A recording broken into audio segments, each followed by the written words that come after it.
Hi everyone! Welcome to my YouTube channel. Mayroon akong magandang tuna. 2 slices. Magandang tuna. Fresh na fresh from the market.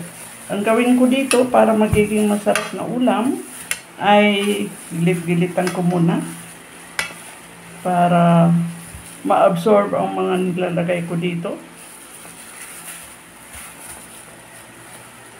Ayan. Simple lang pero mabilis.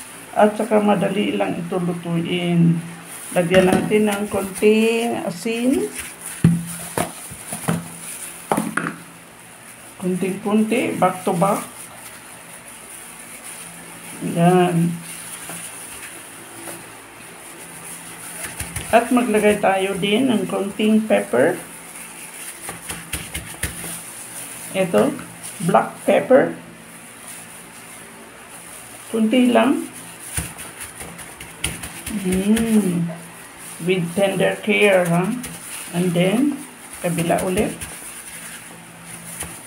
Ganun lang kasimple. Mabilisan. Simple, pero masarap. Very healthy. Good for everyone. Lalong-lalo sa aking mga kapwa senior citizen. Dito ay nag-mix lang ako ng black sesame seeds at saka white na sesame seeds. So, ito. Tapos, ito ay i-dip natin dito. Lagyan natin ng black and white sesame seeds. At ito ay bahagyan natin i-fry sa vegetable oil. Fresh na fresh naman yung ating tuna. So, ito po ang gagamitin ko. Blended sunflower oil or virgin olive oil, no? Pwede naman kahit anong vegetable oil, no?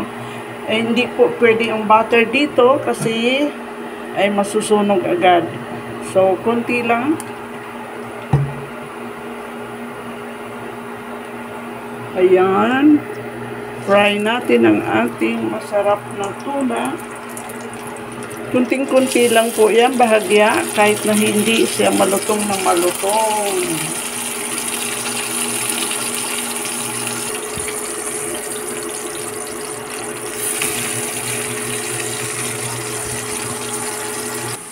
Habang nagpa-fry tayo ng ating tuna, ay magbalat tayo ng carrots. Maganda na yung may fish, may vegetable pa.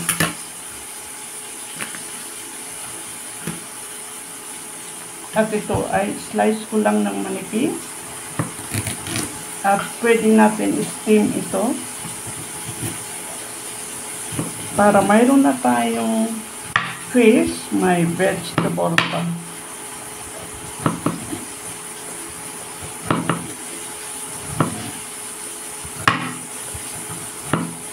Ang carrots naman ay pwedeng kainin kahit na raw or steam, no? Para very healthy. And then, mag-cut ako nitong aking lettuce para sa ating vegetable today. Ayan, ito na yung ating pinirito na tuna, no? And then, may vegetables na tayo. Pero mayroon pa tayong gagawin dyan ng konti. Ayan, masarap na yung ating tuna, pero pasarapin pa na natin lalo, no? Maglagay ako dito ng konting toyo. 2 teaspoon lang. Maglagay ako ng konting suka.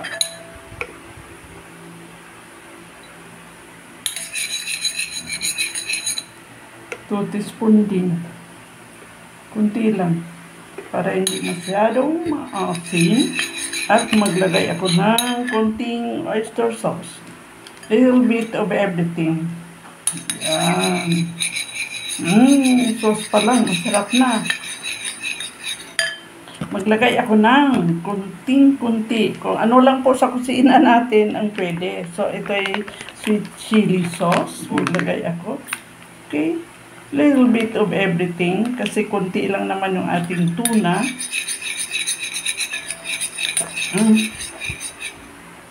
At magupit-gupit lang po ako nito. Ito po ay sibuyas. No? Pwede kayo maglagay ng halimbawa ay red bell pepper. O kung ano po ang gusto nyo para sumarap ang sauce nyo. So ako ito, lagyan ko nito para may kunting kagat ng anghang flavor. No? Kunting-kunti lang, huwag naman sobrang maanghang kasi may partner akong hindi mahilig sa hot. Yan, style lang po yun para mabilis. Okay. Sauce pa lang, masarap na. So ito ay pagka simmer, okay na, okay na.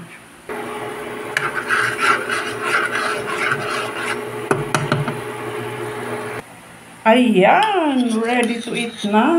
At ito ay lagyan natin ng masarap na sauce. Wow. Ping, ping, ping, ping, ping. Ayan, nice, nice. Ping, ping, ping. Ang sarap ng ating tuna recipe. Fresh na tuna with black and white sesame seeds.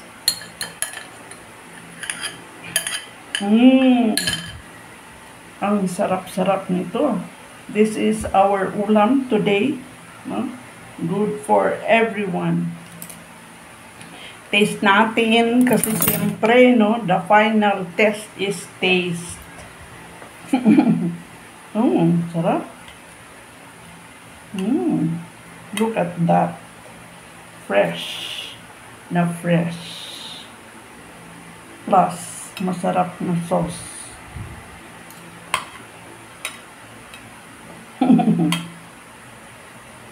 Tikim pa lang. Parang ayaw mong tigilan. Masarap. Try po ninyo. Talagang masarap. Proven. Our simple menu or recipe today in Jude's vlog. Bye! Thank you for watching my vlog. And please, sa mga hindi pa nag-subscribe ng aking YouTube channel, watch, and subscribe my YouTube channel. Bye!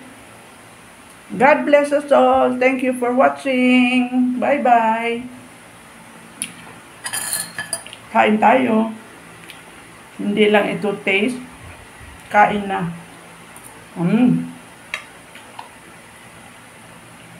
Sarap ng sauce.